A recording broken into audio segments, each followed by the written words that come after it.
पर्यंत शिवसेनेमधून राजकीय इतकी वाटचाल करत आलो ते वंदनीय शिवसेना प्रमुख श्रद्धेय अटलजी वाजपेयीजी।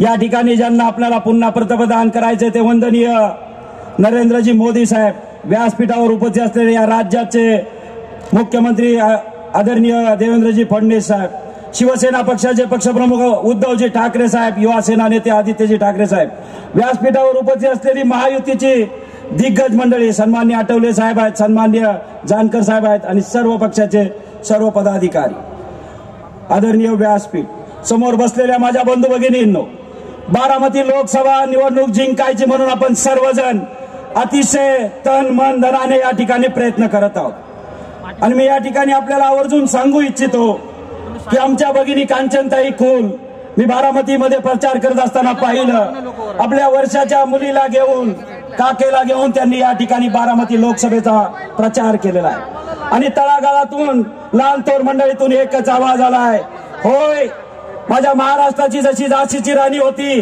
तशीच या बारामती लोकसभेची झाशीची राणी विजयी झाल्याशिवाय राहणार नाही। आताच या ठिकाणी आमच्या बंधूंनी सांगितलं नुसत्या स्माईलवर या निवडून येतील, त्याच्यापेक्षा पुढे जाऊन सांगतो साहेब जेवढे सेल्फी काढलेत ना तेवढे जरी तेवढ्यांनी मतदान केलं ना तरी लाखाच्या फरकात आपण निवडून येऊ।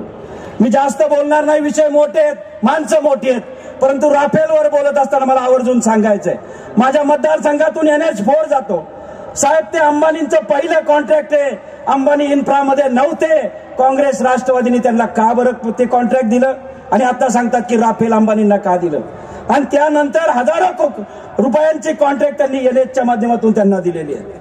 या ठिकाणी विकासाबाबत बोला म्हणतात, विकासावर बी बोलायचंय। एक 5 वर्षाची कारकीर्द आढळराव पाटलांची सोडली तर संपूर्ण बारामती असेल किंवा खेड लोकसभा असेल या मतदारसंघामध्ये काँग्रेस आणि राष्ट्रवादीचे प्रतिनिधी आहेत। होय साहेब, त्यांनी शौचालय सुद्धा सगळ्या घरांना दिली नाहीत। होय साहेब, प्रत्येक गावाला स्मशानभूमी सुद्धा ते देऊ शकले नाहीत। होय साहेब, प्रत्येक गावापर्यंत लाईट सुद्धा नेऊ शकले नाहीत आणि विकासावर बोला म्हणतात। होय, विकास त्यांनी केला, ज्या बाजूचा रोड झाला त्या बाजूला चेक करा, त्यांच्या नेत्याचं फार्म हाऊस सापडेल, ज्या बाजूला रोड झाला त्या बाजूला चेक करा, त्यांचा लवासा सापडेल, ज्या बाजूला रोड झाला त्या बाजूला त्यांचा सहारा सापडेल।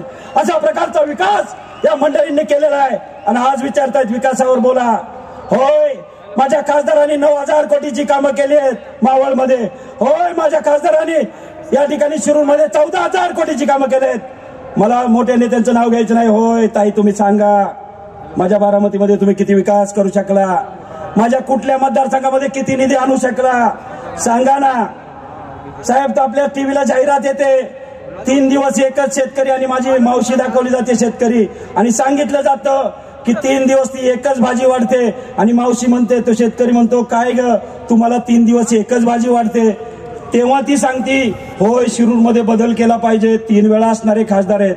अहो, आम्हाला कळतंय तेव्हापासून तुम्ही खासदार आहात, मग ह्याच्यात बदल कुणी करायचा आणि ते ठरवलंय, सर्वसामान्य जनतेने ठरवलंय। आम्ही वाडी वस्तीपर्यंत जाऊन आलोय आणि सगळ्यांनी ठरवलंय बारामतीमध्ये बदल करायचा आणि कायमचा करायचा, एवढ्याच या ठिकाणी सांगतो। माझा शिवसेना पक्ष साहेब विजयामध्ये आहे, याची आपण नोंद घ्या।